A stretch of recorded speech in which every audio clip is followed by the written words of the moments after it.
श्री सद्गुरू ब्रह्मचैतन्य गोंदवलेकर महाराज यांचे 13 डिसेंबरचे प्रवचन. भगवंताची सेवा शुद्ध भावनेनेच होऊ शकते. देह म्हटला की हृदय आणि इतर अवयव हे त्याचे भाग होत. पण समजा देहाचे इतर सर्व अवयव शाबूत आहेत आणि हृदय तेवढे बंद पडले तर सर्व इंद्रिये शाबूत असूनही त्यांचा उपयोग नाही.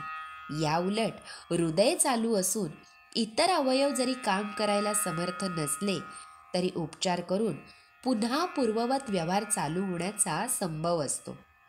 फार काय, पण एखादा अवयव काढून टाकावा लागला तरी हृदय शाबूत असेल तर काम भागते. पण जर का हृदयच बंद पडले तर मात्र सर्व काही संपलेच. नाम हे हृदयासारखे आहे. इतर साधने ही बाकीच्या अवयवांसारखी आहेत. म्हणून नाम नसेल तर इतर साधने फलदायी होऊ शकणार नाहीत. आता या जन्मात एवढे पुरे. हा न्याय फक्त भगवंताच्या स्मरणाला तुम्ही लागू करता, पण पैसे मिळवण्याला किंवा विषय भोगण्याला मात्र तो लागू करीत नाही. याचे कारण भगवंताचे स्मरण केले नाही तरी चालते असे वाटते.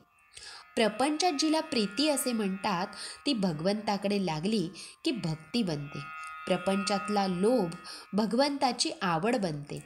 अशा रीतीने आपले विकार भगवंताकडे लावता येतात.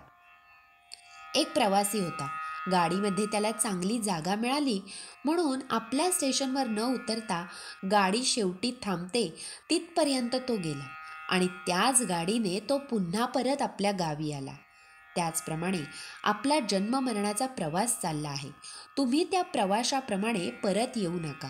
प्रवासामध्ये केळी, संत्री वगैरे फळे घ्या, म्हणजे इथे घरेबिरे बांधा, पण आपले स्टेशन विसरू नका.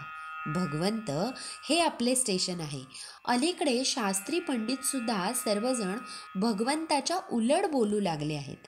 म्हणून आपण आधी आपल्या साधनाचा निश्चितपणा करावा आणि नंतर पोथी पुराणे ऐकावीत.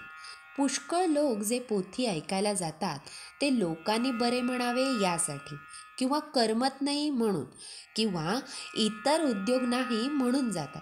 असे करणे योग्य नाही. पोथ्या पुराणांच्या मध्ये दोष नाही, पण सांगणारा आपले काहीतरी त्याच्यामध्ये घालून सांगतो आणि ते बाधक ठरते. कर्तव्याची जाणीव आणि भगवंताचे अखंड अनुसंधान हेच सर्व पोथ्यांचे सार आहे. आपण जसे करतो तसे बोलण्यासाठी आपण आपले बोलणे कमी केले पाहिजे. बोलणे कमी करायला मन गुंतवून ठेवणे जरूर आहे. भगवंताची सेवा शुद्ध भावनेनेच होऊ शकते. या भावनेचे मूळ प्रत्येकाच्या हृदयात असते. ही शुद्ध भावना आपल्याला तारते. मंदिर आणि समाधी तारीत नाही.